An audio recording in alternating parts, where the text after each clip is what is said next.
Good afternoon, everyone. If I could ask you to take your seats. Welcome to this afternoon's session on energy demand and flexibility. Thank you to those of you that left your beautiful meringue roulades promptly to be here on time. So our first speaker is Faye Wade from the University of Edinburgh. Over to you, Faye. Good afternoon. I very much appreciate there it is. Your undivided attention post-lunch. It's really good of you to come along. So I have got 10 minutes, so I'll try and crack on quickly.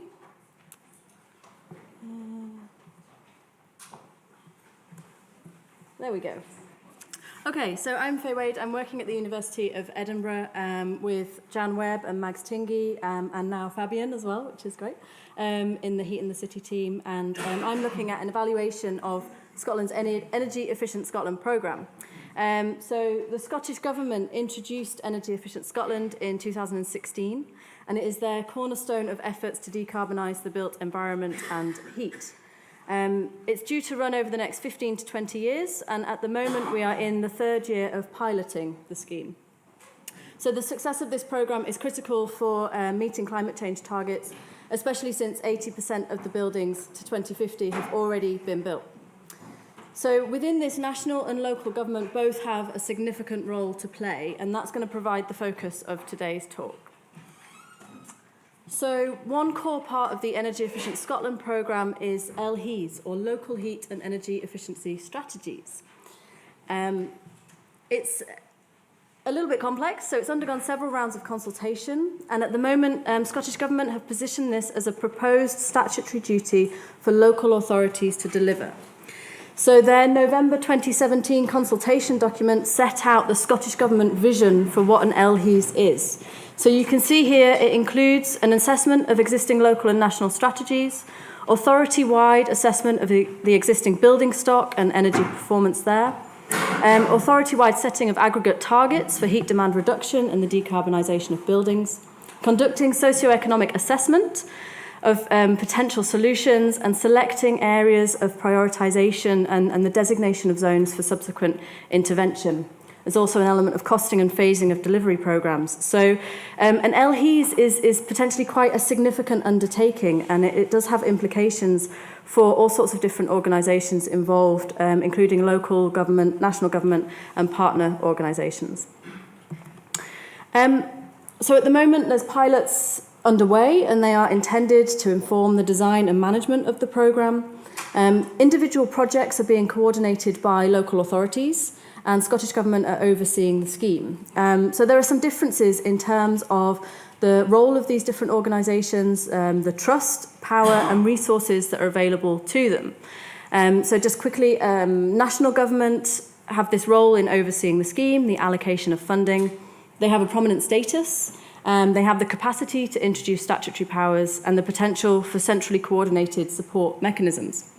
Meanwhile, local government coordinate individual projects. They have a long-term commitment to a region, often with relationships with local businesses and communities. However, they have limited statutory powers and limited funds available amidst quite significant reductions in staff in recent years. So these two organisations have quite different roles within the process. One of the things that we are interested in is thinking about local authorities as middle actors or agents of change between top-down and bottom-up. And middle actors can affect change. So according to Janda and Parag, these groups sit in the middle of our energy system. In this case, a local authority is positioned between Scottish Government, but also householders, businesses sitting at the bottom of the system. And in this position, they are influenced by Scottish Government, but also able to influence Scottish Government and the progress of the LHEs. So the bit that we're most interested in is indicated here. And we want to understand the interaction that takes place and how knowledge of what an LHEs is and how it is to be delivered is developing amongst these two organisations. So for this, Norsatina's knowledge cultures is quite an interesting idea. It's the notion of machineries of knowledge production, or sets of practices, arrangements, and mechanisms bound together by necessity, affinity, and historical coincidence, which in any given area of professional expertise make up how we know what we know. So we need to think about how knowledge is created within existing socio-political structures and how this process is shifted when, as in the case of the LHEs, local authorities have the space to develop their own ideas and understandings of a knowledge object. So, some of the work that we've been doing in the Heat in the City team under the evaluation project is looking at the LHEs pilots as they've been delivered. So the topic of the presentation today is the first round of LHEs pilots, which took place between September 2017 and March of this year. And the red stars indicate the local authorities that were part of the first round. Within this, local authorities have trialled a variety of activities, so it's been the identification of data, testing modelling tools, developing methods for socioeconomic assessment. Some authorities have focused on quite small areas, so it may be a particular street, a particular island, in the case of Shetland, or some have done the whole local authority area, so the city, Glasgow City Council have been looking at the whole of Glasgow and trying to think about what an LHEs is for Glasgow. They've also been identifying partners and working across different local authorities and sharing experiences. So the work that we've done for the evaluations included in-depth interviews with all 11 local authorities that are within this scheme and Scottish Government officials that are involved in delivering the LHEs as well. We do the interviews at the beginning and the end of the pilots, and they cover the scope and the content of the LHEs, some of the activities and the processes that have been involved, and some of the skills and resources that local authorities have had to develop. So I think before introducing some of the data, it's worth just clarifying that for a lot of the local authorities involved in these pilots, this has been quite a new process. So it's been engaging with different kinds of data, it's been developing different techniques, working with new partners in order to look at certain aspects of the strategic document, and thinking in quite a different way about how energy efficiency and heat decarbonisation can be delivered in a local authority area. So I'm just going to present a few bits of preliminary analysis before opening up for questions. And the first thing I wanted to look at is this idea of the local heat and energy efficiency strategy as a strategic approach. So one of the things that some of the Scottish Government representatives said at interview was that this was very much viewed as a strategic activity that could be used by local authorities to extend existing areas of work, to complement other schemes that they've got in place, and to really build on some of the stuff that they've already been doing. By way of contrast, in terms of looking at this as a knowledge object and how it's being conceptualised, local authorities talked about LHEs replicating some of the work that they've already done. They referred to things like energy master planning, sustainable energy and climate action plans, and said, actually, some of this stuff we've already done, some of this we haven't done, but actually it's coming from a place that we're not expecting. So there's maybe a slight difference in this conceptualization. Another view is this notion of integrated working for the delivery of an LHEs. So another ambition that was talked about by Scottish Government representatives was this idea of integration and collaboration across local authorities, particularly in ways that hadn't been done before. So instead of using different procurement frameworks for different aspects of the work, they were saying, well, maybe we'll have a single procurement framework. And maybe instead of 3 or 4 different council teams doing parts of this work, there'll be one council team responsible for energy efficiency and heat decarbonisation, this kind of really integrated way of working. By way of contrast, some of the local authorities that I spoke with said, actually, it's very difficult to work across the local authority. We have different experiences within different teams, different types of expertise, and sometimes identifying that is quite challenging. The person in this quote, they said, well, we've got a forthcoming reshuffle. So what concerns me is that the work that I've been doing is going to be passed on to colleagues who don't have the same level of expertise. And this is something that I think we've talked about quite a bit in terms of the limited resource that local authorities have, and how Actually, one of the things that's quite common is people shifting around in different teams, is teams being completely disbanded. And what does that mean for the kinds of institutional knowledge that might be needed for something like an LHES? So again, a point of contrast there. Another point is this empowerment. So Scottish Government have positioned the local heat and energy efficiency strategies as a way of empowering local authorities. It's giving them this ability to identify some of the things that they need and how they can ask for the necessary support in order to deliver them. And again, there isn't quite this alignment between the two organisations. So some of the local authority representatives were saying, well, yeah, absolutely, we'd like to demonstrate leadership in this area. We would like to be delivering these energy efficiency strategies, but we can only do that if we have the right people and the right understanding. So we need the necessary resource in order to do it.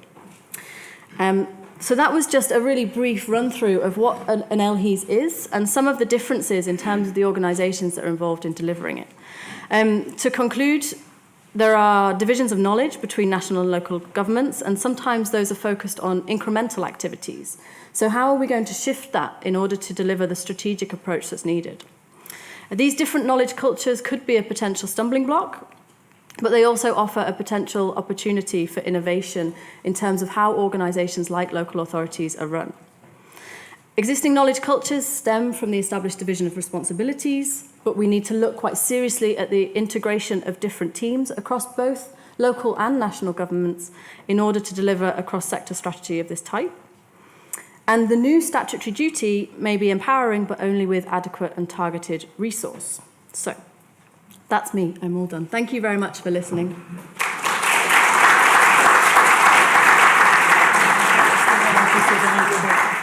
So are there any points of clarification only at this stage for Faye? Okay, thank you.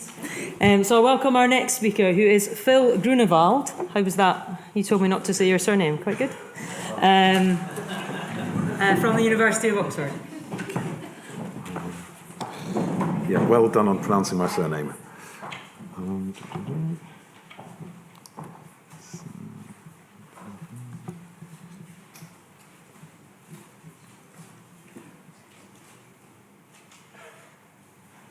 Find your own slides. Where have they gone?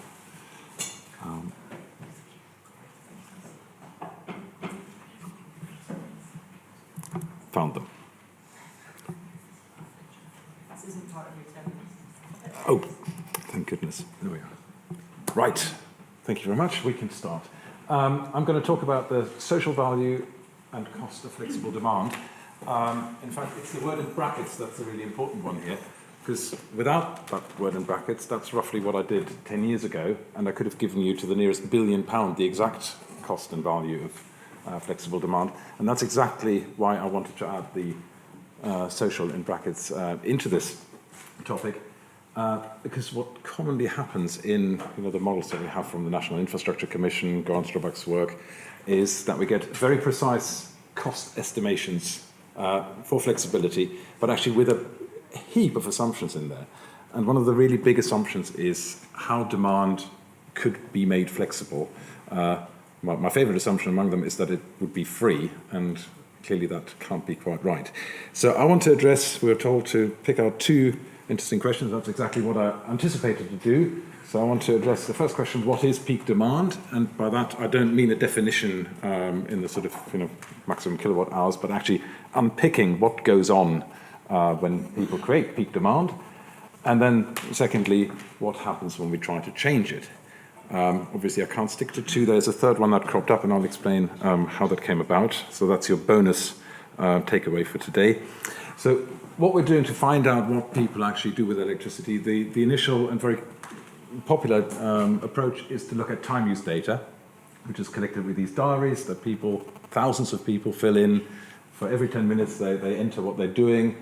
And then you can try to relate those activities to sort of societal patterns, where you can see when people eat, when they sleep, and all these sort of things. And we thought, rather than speculating how these patterns relate to electricity use, it would be quite nice to pin that down explicitly.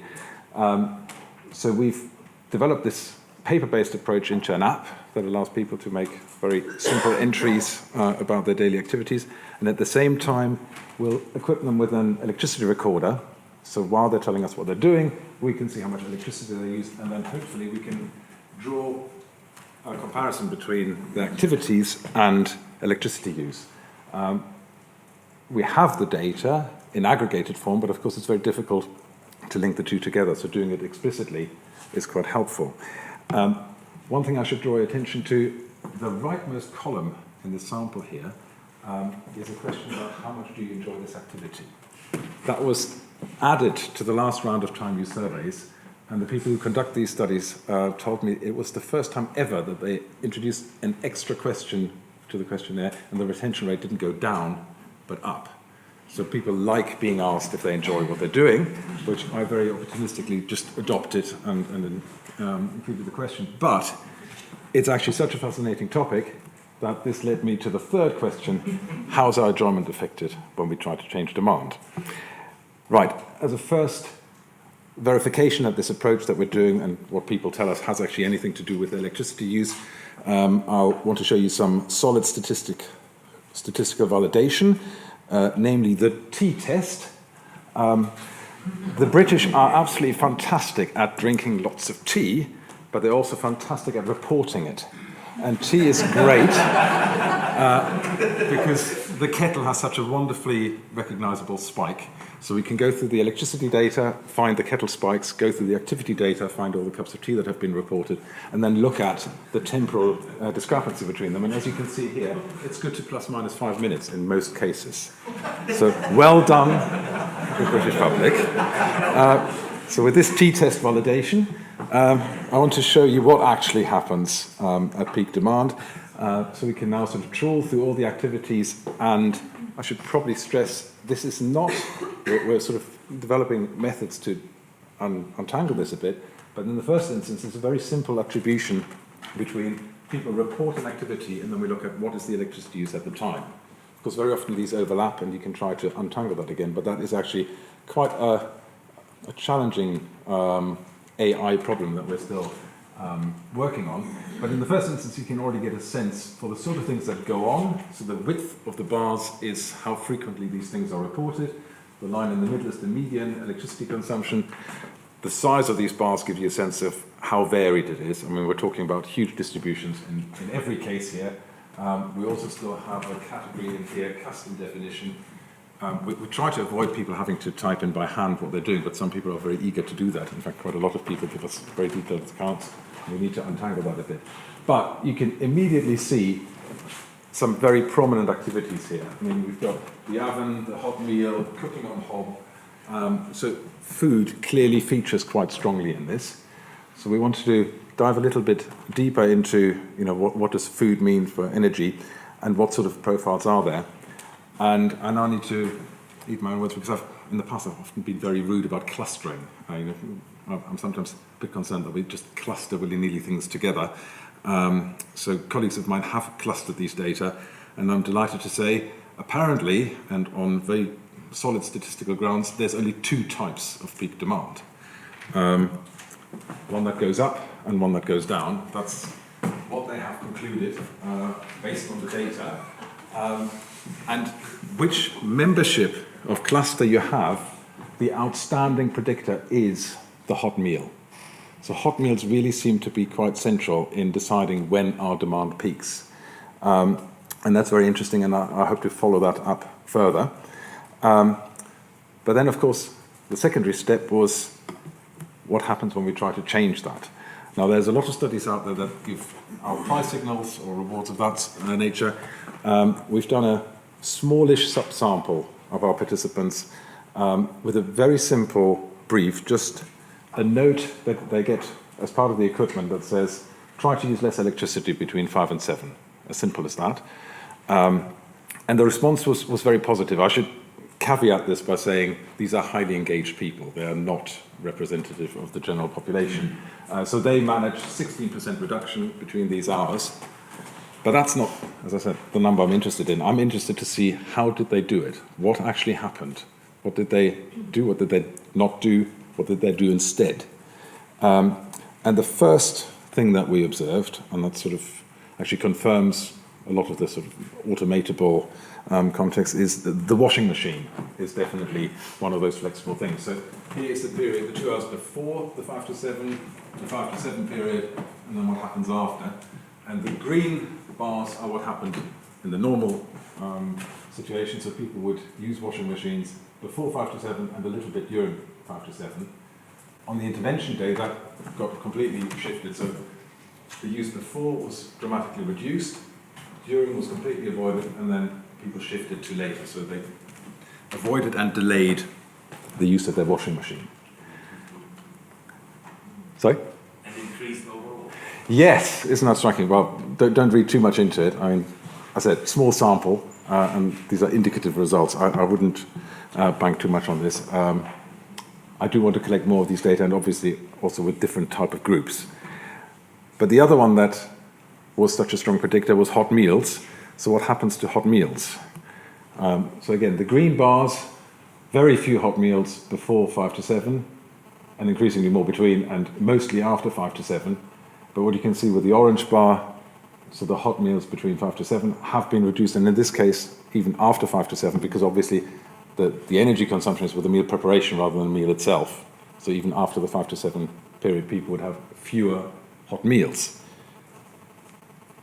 How do people cope? What do they do instead of having a hot meal? Shower takeaway. Sandwich. Takeaway would be very sensible. Well, a lot of them seem to have adopted a snack. So again, in the period, a few more snacks. But even more amusingly and far more dramatic, and we're talking about the great British people here, remember what they do so well? They do it even better when asked to reduce demand. So we've got an almost tripling of hot tea reporting in this period of stress. So it's a very good coping mechanism. But of course, this will affect people in many ways, and this is where I wanted to just briefly share with you some of those findings about enjoyment. So for every activity that people report, they tell us how much they enjoy it. So if you're interested in improving the enjoyment of your life, here is the top 12s of worst and best things you can do. So 1, 2, and 3 is socializing, reading, eating hot meals actually is very good for you, at least in terms of enjoyment. It goes all the way down to gardening, so lots of lovely things. And then on the right side, you can see all the things to avoid, or well, you probably still have to do them, but clearing out, washing dishes, all these sort of household chores. Very in the dark grade for us is commuting, traveling to work is among the least enjoyed activities of all. And Joanne, is she here? No, she asked me earlier. Joanne said, what I'd like to see is a graph of sort of enjoyment versus electricity use. And I'm pleased to say that's exactly what I've got for you. So here it is. Left to right, enjoyment, from left, least enjoyable, right, most enjoyable. Bottom, low consumption, top, high consumption. And off the chart, in the sort of unenjoyable, high consumption corner, you've got the washing machine, washing dishes, all these sort of chores. And then we've got this happy frontier here of things that are lovely, like reading, socializing, sleeping. I'm never quite sure why people enjoy sleeping so much, but that's how they report it. And these things, not only are they very enjoyable, they're relatively low in energy use, so we could try to encourage more reading, sleeping, and socializing as a good thing to do. So in conclusion, what is peak demand? I mean, it's a lot of things. And one of the reasons I want to continue collecting more and more data is to actually understand the diversity in these patterns. So surely you'll agree with me, there must be more than 2 types of peak demand, but it needs more data and more discrimination to untangle those. But we've clearly identified, even from the limited data we've got so far, is that hot meals are indeed quite a central part. It's not just the hot meal in itself, it's what the hot meal brings with it. So, a hot meal brings the family together, so the house will be highly occupied, people will be doing other things alongside the meal preparation. So this whole activity complex of hot meals is worth understanding in more detail. What happens when we try to change demand? Again, all sorts of dynamics, and it's not just that people just do less, they will do other things instead, and it's worth understanding what they do and also what gets in the way of them potentially avoiding things because there's some things that you just cannot avoid. I mean, ultimately you have to eat, and other things as well. But there's an interesting thing going on. There's some shifting going on. There's some substitution going on. So lots of dynamics that we can try to drill into a little bit more. And then in terms of enjoyment, when I first put this abstract in, I thought I had a very simple narrative that showed that when we ask people to reduce demand, the enjoyment goes down. But on further investigation, it turned out that was not the case. And that's in part because these cups of tea are so enjoyable. And the way we measure enjoyment, the enjoyment of a hot meal counts as much as the enjoyment of a cup of tea. If they're really the same, it's probably not a fair evaluation. But basically, again, lots of things go in different directions. Avoiding the washing machine clearly avoids unenjoyable things. Having more cups of tea brings in enjoyment. So again, we're hoping to understand this whole complex a little bit better, to then hopefully come up with socially acceptable ways to be more flexible. And that's all I wanted to share with you today. Leaves me to thank these lovely people who helped me with the whole tool development and analysis. And here, is UKERC, always friendly and supportive in helping us conduct this study. Thank you very much.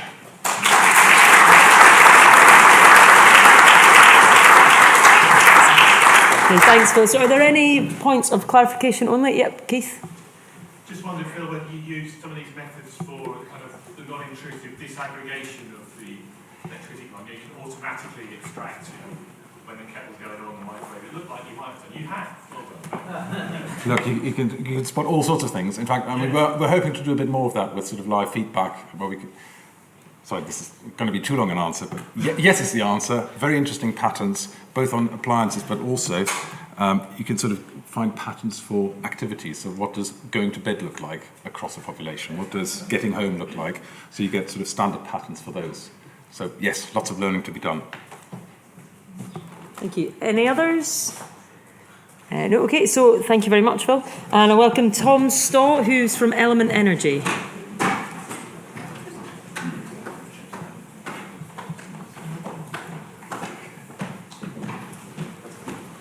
Can you see yours? Should be around here or something. Oh, yeah, there it is. I've got my notes on here, so I'm going to need 2 laptops. A bit flash.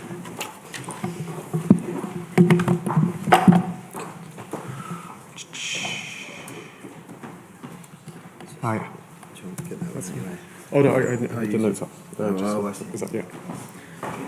What do I do with this one? You just need to get it off. Oh, I see. Do I Make it so it's not overlapping drag it onto that one. That's it. Or just double. over? Or just double click? Double click there at the top here. There you go. Oh. And then now go to. Oh, okay. Thanks very much. I've just realised I was part of Phil's study in 2016, so that's fun. Yeah. I had an email saying don't get all your element people involved because they know too much about energy. Anyway, that's not the point. The point is, I'm Tom, I'm from Element Energy, and I'm going to talk to you a little bit about the Access project, which took place on Mull between kind of 2016 and last summer. I think some people in the room are really quite aware of this project. So I'm going to talk a little bit about the kind of technical modelling, which is what we did on that project. Okay. So over here, this is Mull in the Inner Hebrides. About 3,000 people live there. Oh, sorry. So this is Mull in the Inner Hebrides. About 3,000 people live there. It's off the gas grid, and so most people's homes are heated using storage heaters.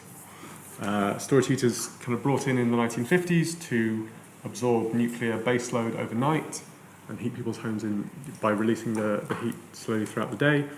And so the kind of concept of this study is, can a kind of storage heater 2.0 absorb local renewables when they're running and there's kind of oversupply, so that you would have to export that through some kind of limited interconnector that the island has. And then that's kind of Community Energy Scotland's brief that they organised the project. Their specific kind of interest is fuel poverty. And then various of the project partners have a kind of interest in broader applications of this, of domestic demand-side response. So, yeah, I'm just going to talk a little bit about how can domestic demand response increase renewable capacity or manage local networks, what is the kind of value of those services to people and therefore the opportunity to reduce fuel poverty, And when do those sort of driving forces come into conflict with one another or with the kind of existing structure of the energy system? And just to provide a little bit of historical, of kind of quantitative context, there are about 18 gigawatts of storage heaters in the UK. That's about a third of peak demand. So you're talking about a big chunk of demand there. And the other thing it's worth knowing for the context of this trial is that most people who use a storage heater are what's called an Electron 2 tariff. So it's a static time of use thing where basically any electricity you use overnight is charged at a low rate, and any electricity used during the day, broadly speaking, is at a high rate.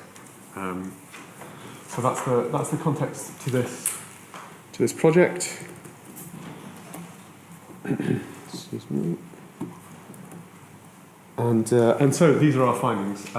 So this graph is a curtailment by month from this generator on Mull called Garmany, which is a 400 kilowatt run-of-river hydro plant. So there's no control on it. It's just when the river's running, it generates. When it doesn't, you have to import the power onto Mull. I mean, there's other generators too, but that's basically the picture. And then this shows you how much of your demand has been curtailed because of the export constraint across the months. In the baseline case, which is to say when you run your storage heater with no knowledge of what's going on the broader system. In the kind of opportunistic sense, which basically means turn on your storage heater if there's still heating demand and there's oversupply at the moment. In the forecast sense, where you have some kind of clever algorithm that says, here's how much heat you need, here's how much rain there's going to be in the next 24 hours, and when it's going to come. And so you can see the kind of first question is, not so much in the summer months when there's little heating demand, but basically you can absorb a reasonable amount of this curtailment. I mean, obviously this is kind of predicated on the relative sizes of the demand and the load and the generator and the export. But that's kind of you can set. You don't need with a sort of reasonably intelligent system, you can absorb most of that curtailment in this case. And so there's clearly an opportunity for local energy systems to that's a string that they can add that can be in their bow. What else did I want to say? Okay. The next question then is how do you price that? During the trial, what we were doing is we were just saying, well, we'll look at your heating bill over a year, then we'll start the trial, and if your heating bill is higher in the second year, we'll reimburse you. And of course, because you're turning on your storage heater at times when you previously weren't, which is to say when the rate is higher, most participants are increasing their electric bills because the difference in the rates is significant, they tend to be increasing their bills by more than the value of the energy they're absorbing. But that's kind of market distortion is strong, right? That's just a facet of the way that the tariffs are constructed. So perhaps a fairer thing to do is to say, well, what is the kind of the wholesale spot price of all the electricity that you would charge, that your supplier would buy if you're just charging your heater normally, and how much is the cost if you have a managed heater, and we in that calculation we say that the curtailment you absorb that you avoid is free. Is that calculation sort of roughly clear to everyone?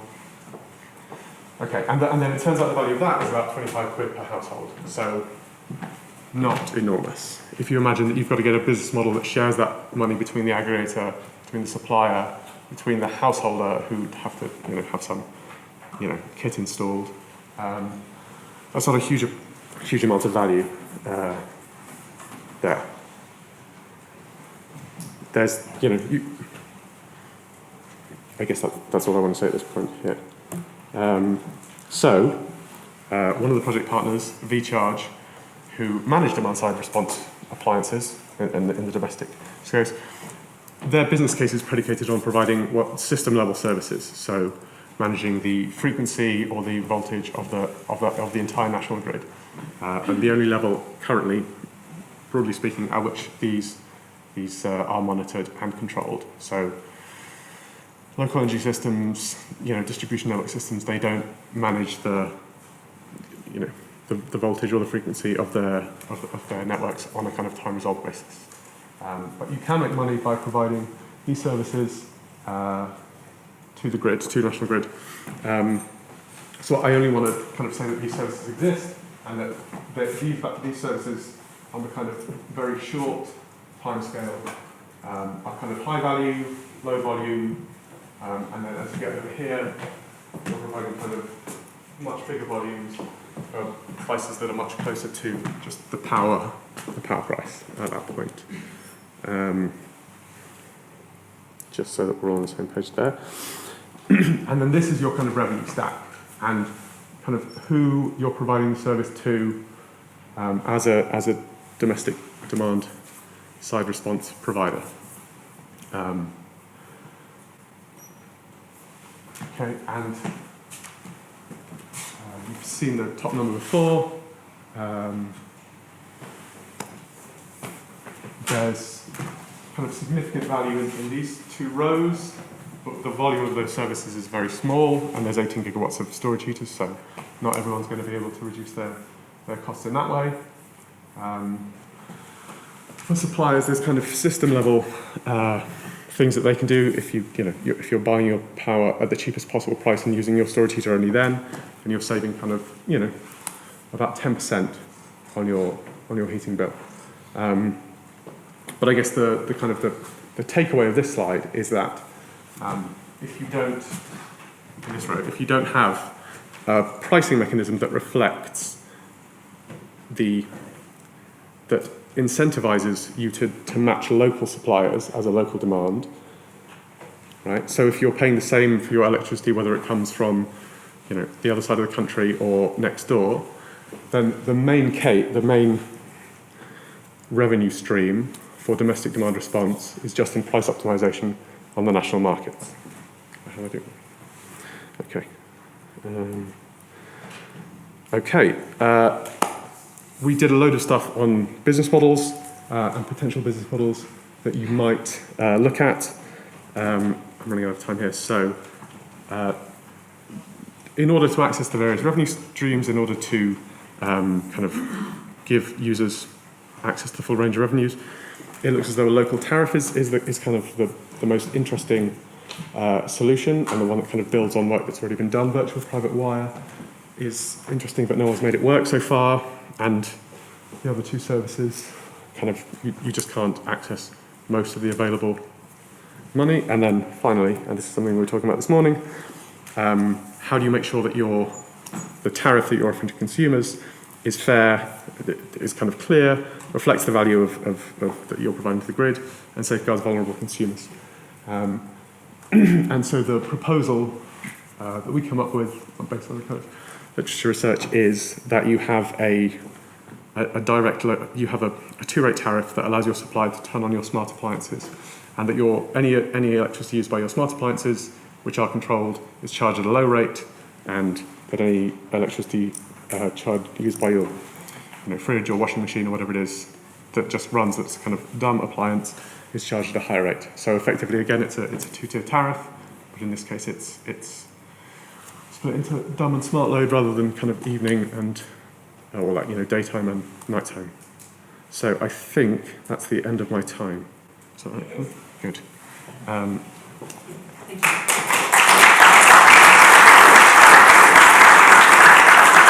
So any questions of clarification only at this stage for Tom?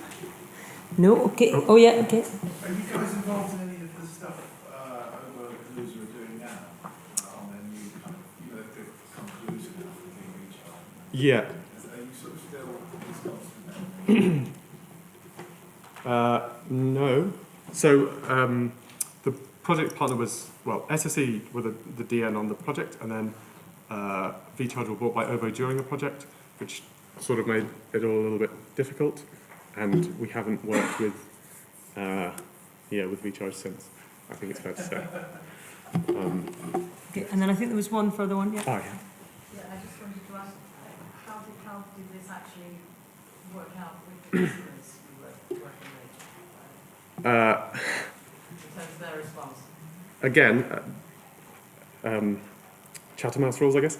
VCharge were quite difficult to work with on this, so that the platform didn't necessarily kind of do everything that it was supposed to. Oh, sorry. What was the beginning of that? The project had customer issues throughout, so we had about 60 households, and a lot of them found that the kit that they were given didn't work in the way that it was necessarily supposed to. So I think, you know, there's a community called Mull Iona Community Trust. They have a lot of good faith on the ground, but I think the people that they were working with, to, you know, so they'd get households on board, and then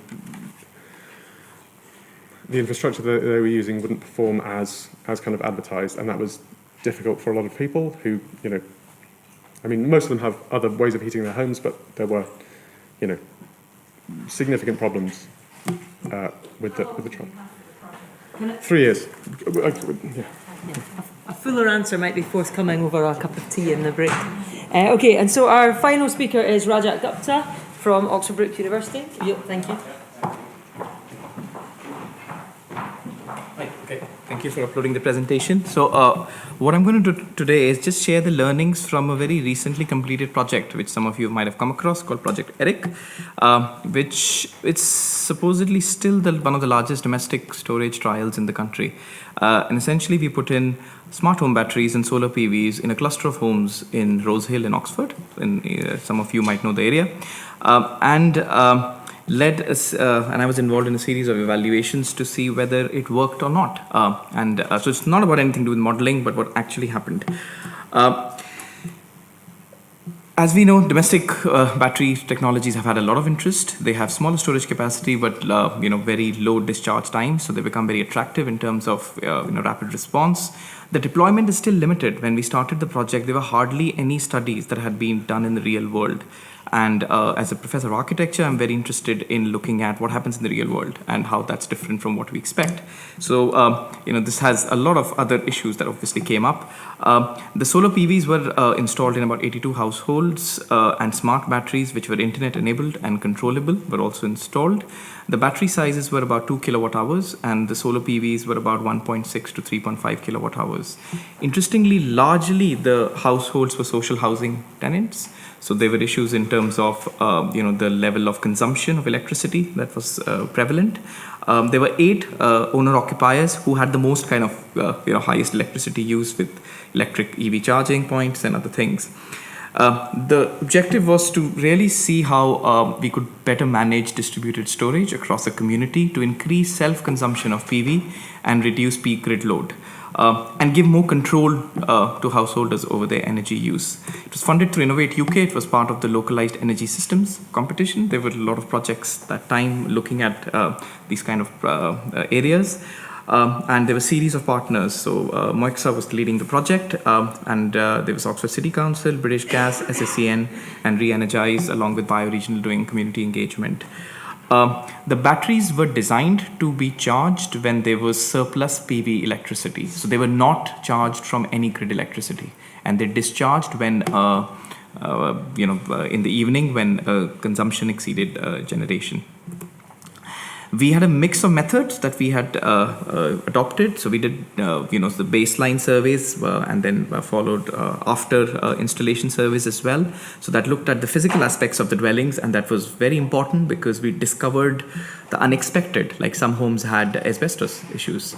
There were roof maintenance issues, which really delayed some of the installations. We also undertook household surveys and interviews to understand energy attitudes, to understand more about household electricity use.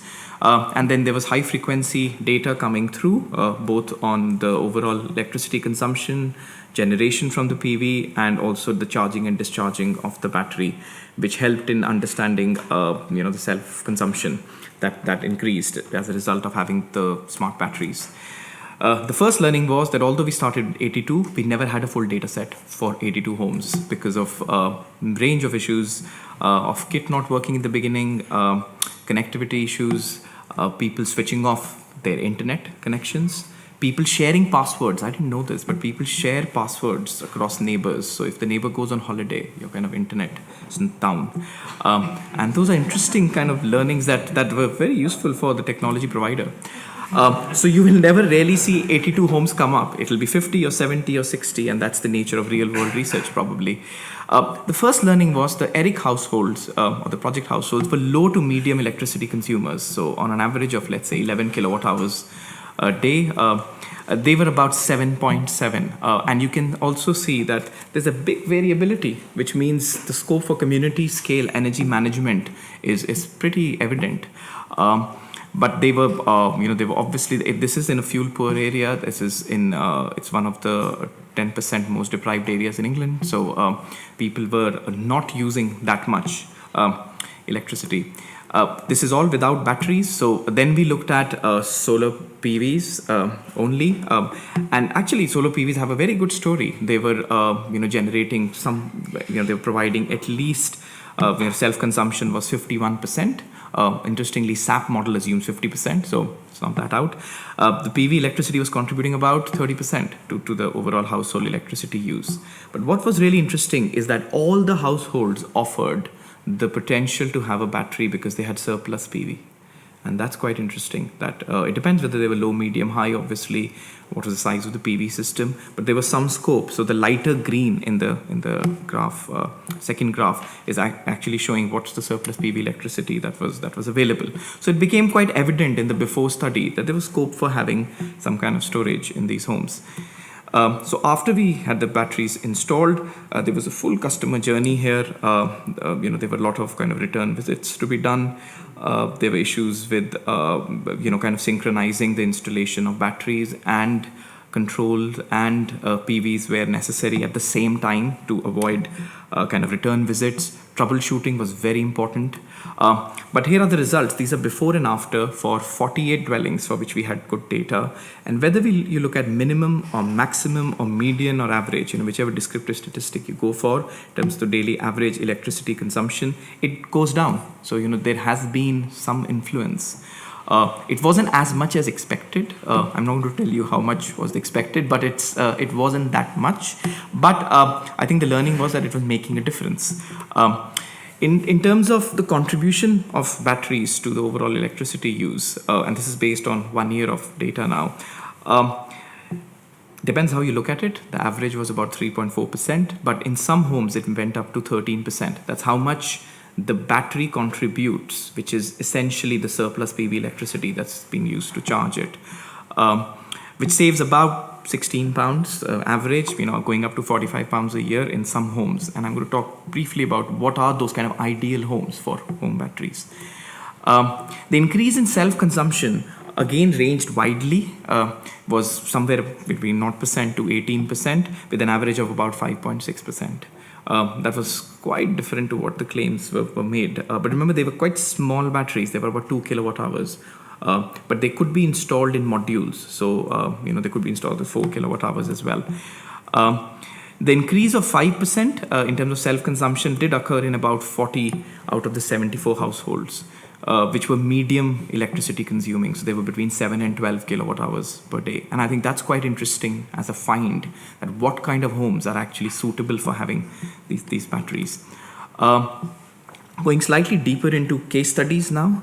So we looked at some low consuming households. So, and they were really low. They were so low that the battery couldn't discharge because the threshold hadn't been hit.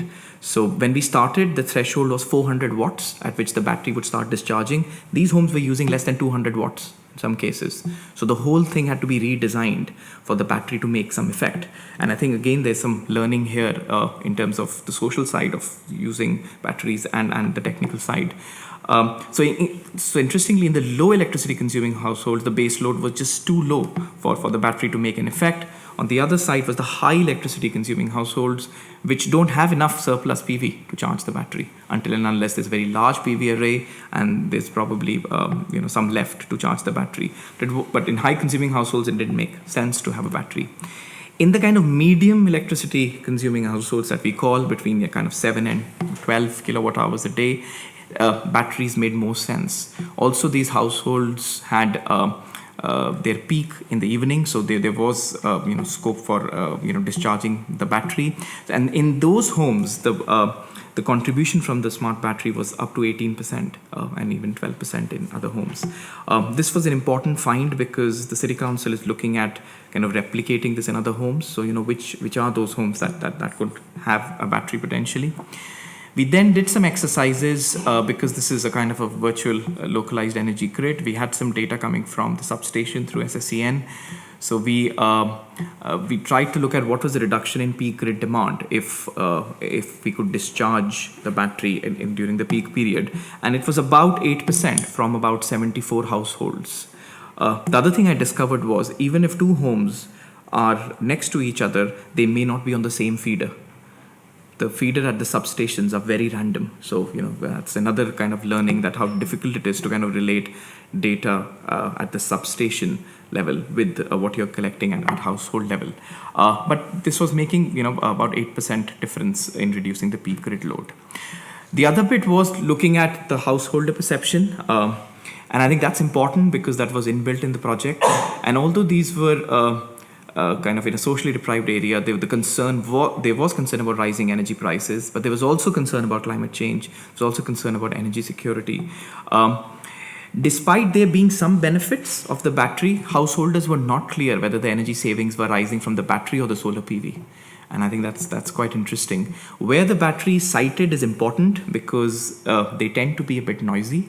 And if they are sited in a living room, that's something which people don't like. And learning from previous kind of trials of mechanical ventilation, for instance, in homes has shown that people switch off things if they are noisy. So I think that's, where we cite it is important.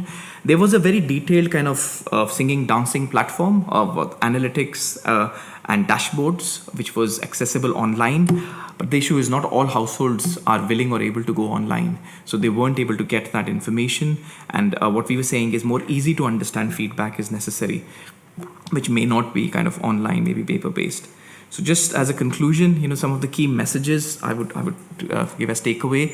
The first is, I think although we talk about these batteries as being smart, as being internet enabled and controllable, but connectivity is a challenge. We should not underestimate this, especially with vulnerable elderly occupants who are less likely to have an internet connection. I don't think we can assume that that's dominant in every home. And as I said, this can be shared as well. As I said, smart batteries did increase self-consumption, but this can be hampered if there's a low base load and a low electricity consuming household, or if there's little surplus PV electricity in high electricity consuming households. The ideal household would be one which has some peak, in usage in morning and evening, has medium electricity consumption, and probably uses little power during the day. And I think finally, I would say that aggregating and controlling these devices can provide additional benefits. For instance, through local energy sharing. So maybe clubbing homes with PVs and batteries with homes which don't have it, so that you actually maximize the benefit. And also then, of course, harnessing the revenue streams through grid services. And we hope, such flexible assets will be further kind of trialed through the ongoing LEO project that I'm involved in. I'm going to stop here. I've run out of time. Thank you.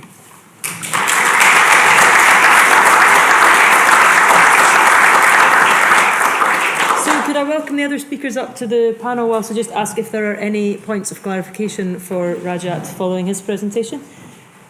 Keith, you like a clarification, don't you? What? Just to be clear, the people with the batteries, their own kind of electrical energy use increased.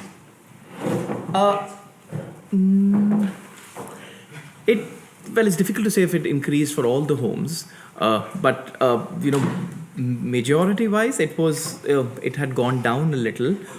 Yeah, down a bit. Not the reason I'm pausing is it didn't go down as much as expected. So I'm surprised it changed at all. Presumably doing the same things. Yeah. But just getting more than. Yep. They're importing less energy from the grid because they've got the battery. They can make use of their own solar PV. Yep. But I think the interesting bit was that there were at least 10 visits made by us, Bioregional, and other organizations in the project, including the City Council, who were also giving energy advice. And there were a lot of energy conversations happening. There were a lot of community events organized, and I think that had probably a spillover effect on people thinking about. Yeah. Yeah. So are these clarification or are these in general? Yeah, sure. How are the batteries noisy? In their operation, if it depends, remember these are kind of generation 1 batteries. I'm talking about a period which is started in 1415, when these batteries, when they were being operated or controlled, they tend to have this background noise, which some people don't like. And noise is a big issue because that can trigger other behaviors in households. Okay, and I think there was one more. Yeah. Yeah, just wanted to ask, did any of the households have immersion heaters or other electrical heating? No, we didn't have that. In these homes, we wanted to select homes not just with immersion heaters, with heat pumps as well. But the problem was the heat pump and other homes had issues with installation, and we didn't kind of want to add and confound our own kind of thing. So, no. Okay, thank you. Was there one more there? No. Okay. Okay, so if you could take a seat. So we have around 15 minutes now for questions. So if I could ask you to say who you are and where you are from. Any questions for the panel? I'll take them in groups of 3. Okay.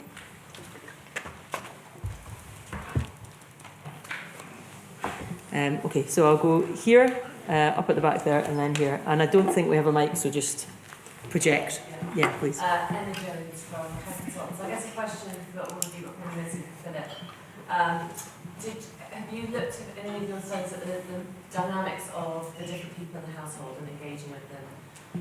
When we did the project with UK Power Networks and Energy-wise, involving ECL, we found that the complexity of the larger household and the number of different people that need to be involved if you're going to successfully shift, and the sort of tension between you might have somebody who's really engaged and completely on board, but their partner or their teenager absolutely isn't, and how you kind of address that complexity. Thank you. The second question at the back there, yes? Thanks. My question is directed at Faye. Faye, you talked about in Scotland where the position of local authorities could sit in discussions with national government. Do you think that's easier in Scotland than it is in England? It works particularly well in Wales, but I'm not sure about England. Your thoughts? Thank you. Just remind us who you are. Just tell us who you are. I'm Tim German from the Energy Systems Capital. Thank you. Sorry. Yeah. Nigel Hargreaves, Energy, Norwich Community Energy. It's mainly directed at Rajat, my question. There's been some discussion in the past about relative merits of in-home battery storage and PV as opposed to, say, a community battery and community-scale PV. Have you thought about any of the relative economics about those two approaches? And it would obviously avoid the disturbances in people's homes of having individual batteries and possibly be cheaper. Yeah, if you start off. Okay, good question. This project was designed to look at distributed energy storage, in homes. The issue with that is that there's a lot of complexity that gets added to homes, and it is not, the costs are quite different in this project because they were funded, partly through Innovate UK. We did look at a scenario where you could have, storage at substation level, let's say. At this stage, the costs were difficult to compare because, this was part funded. But I think from a point of view of household engagement and the amount of visits that are needed to get batteries in place, if we can go for, other solutions as well, I think it's important to kind of go for those too. So what I'm trying to say is that if there's a new development being built and there's an energy center, there's no point in giving battery to every house. It's better to go for that. In certain areas, this might make sense. Would it impact on the need to change regulations because of the costs involved in sleeving, for example? Yeah, no, it will, definitely. And possibly that's why home batteries, less than 5 kilowatt hours are being seen as one way. But I think the point I'm trying to say is that coming from a background where we've tested a lot of these technologies in homes, I think these have to kind of fit in the home life. And it's not easy. We had, coming to the engagement question, we had kind of budgeted 3 to 6 months for engagement. We needed 9 to 12. And I think that's an important thing to consider. Okay, thank you. If we just go along the row. Great. Thank you for the question about local authorities and Scottish Government and the engagement between the two and whether that's easier in Scotland. I think that When it comes to the Energy Efficient Scotland programme, there are a few different elements that have been working quite well. So the fact that they're piloting the programme at all is testament to that desire to have some sort of dialogue between local authorities and Scottish Government. So we're in the 3rd year of piloting, and the scheme is not yet at the national rollout stage. So there's still that element of feedback that has had space made for it. And then alongside that, there's an aspect of resourcing and scale. So I think that within Scottish Government, there's been a certain amount of resource for delivering the Energy Efficient Scotland programme, and it's been to the extent that individuals from Scottish Government have been able to go out and visit local authorities. So there are people that are specifically tasked with coordinating with local authorities. There are people that will go out and speak to various members of the management and executive level of local authorities as well. So those kinds of activities are really positive, and I don't know how they would be replicated in England, for example, where there are many more local authorities and more movement within the likes of bays, for example. So I think that there is a slight distinction in the way that things are operating. Those were my main points. Thank you. Thanks. Emma's question about the dynamics between household members and sort of interactions between them.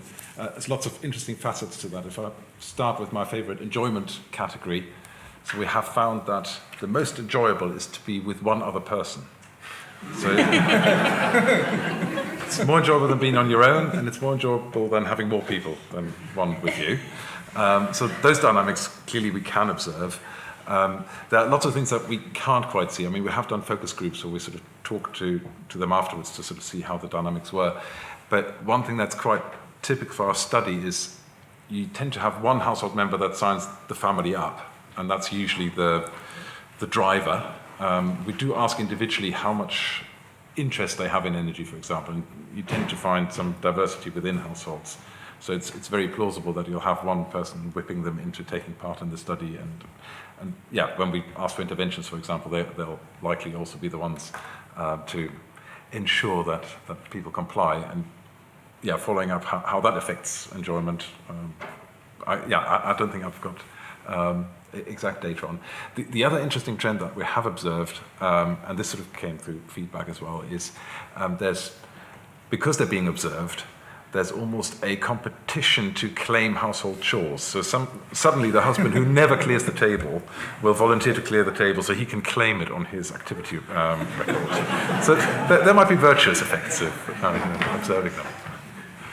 And Tom, do you want to pick any of those up, or would you like to go back out? No, I don't think anything.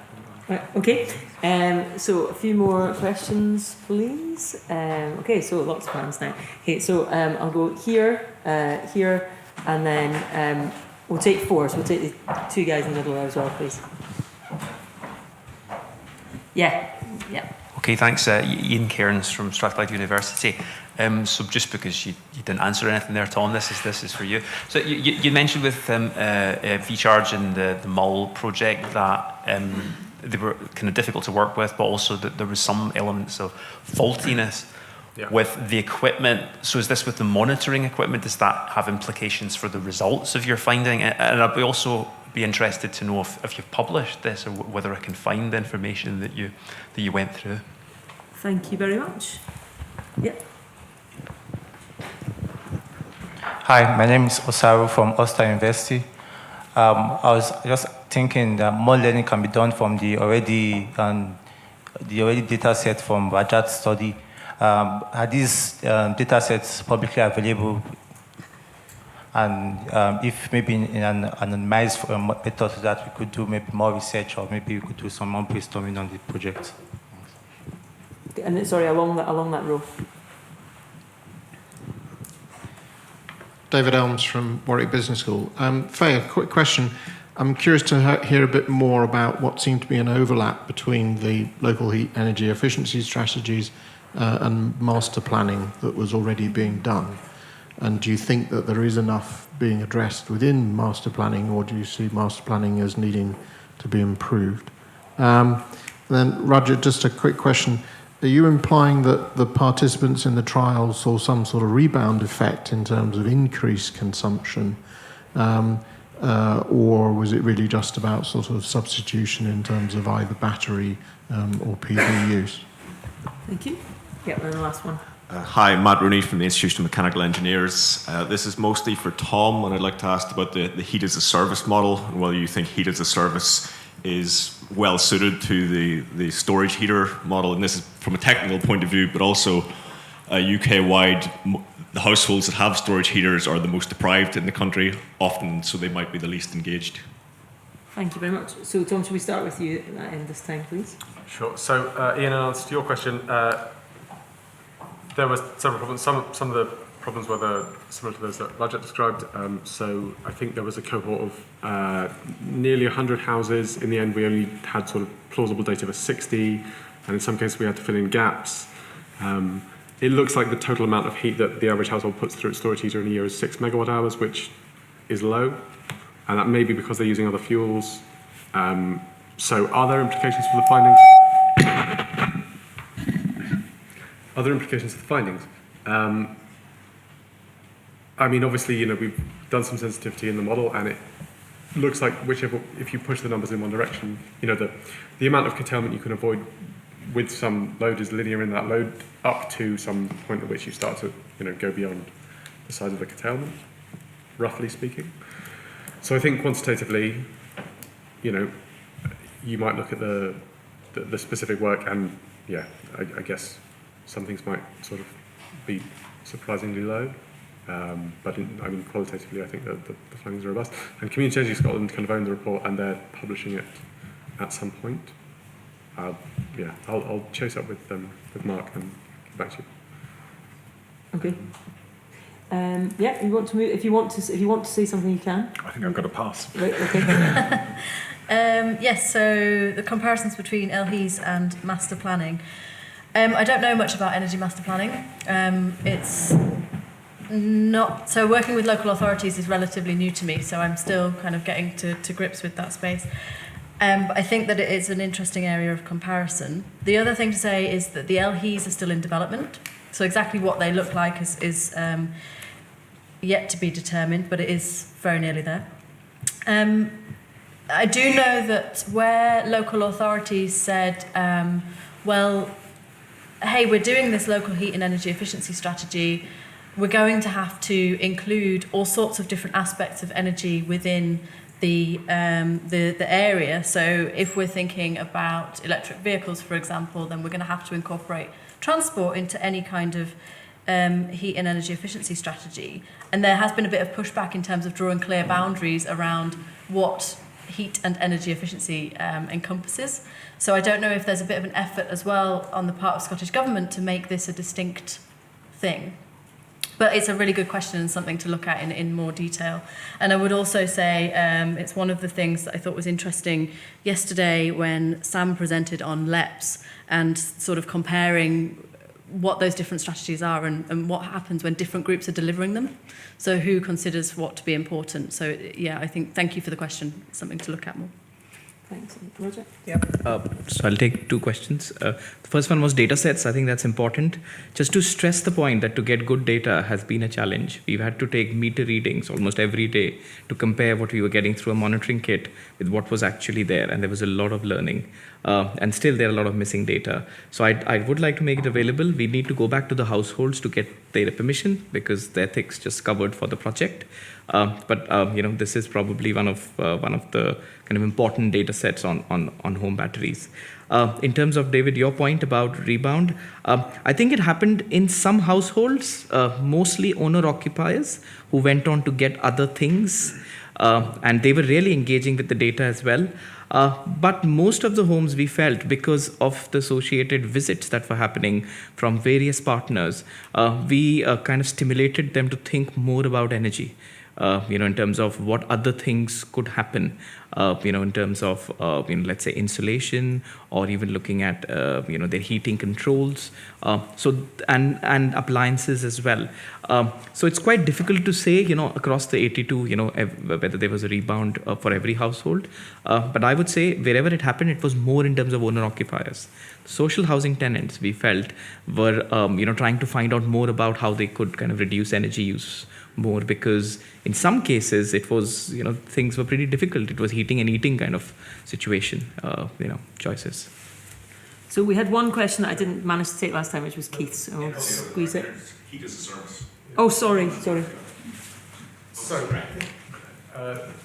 So Glendon Flex make about, have 9% of the storage heating market in the UK, and their proposal for this year and onwards is to make their storage heaters kind of aggregator agnostic at no additional cost, and then to license that access to control that to aggregators on a kind of paid basis, right? So clearly they think the future of storage heaters is certainly responsive, smart. Whether that's kind of all the way to as a service, I guess is a slightly kind of open question. And in terms of doing that, because as you say, these 1.5 million households are kind of typically in the kind of least affluent demographics. I guess from my sort of experience on this project, I would say that the role of community organisations like Next to the Mulberry Community Trust is significant, because I think they were crucial in getting this project off the ground.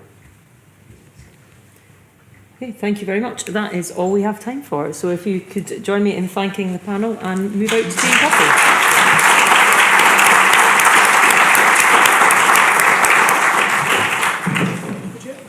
No problems.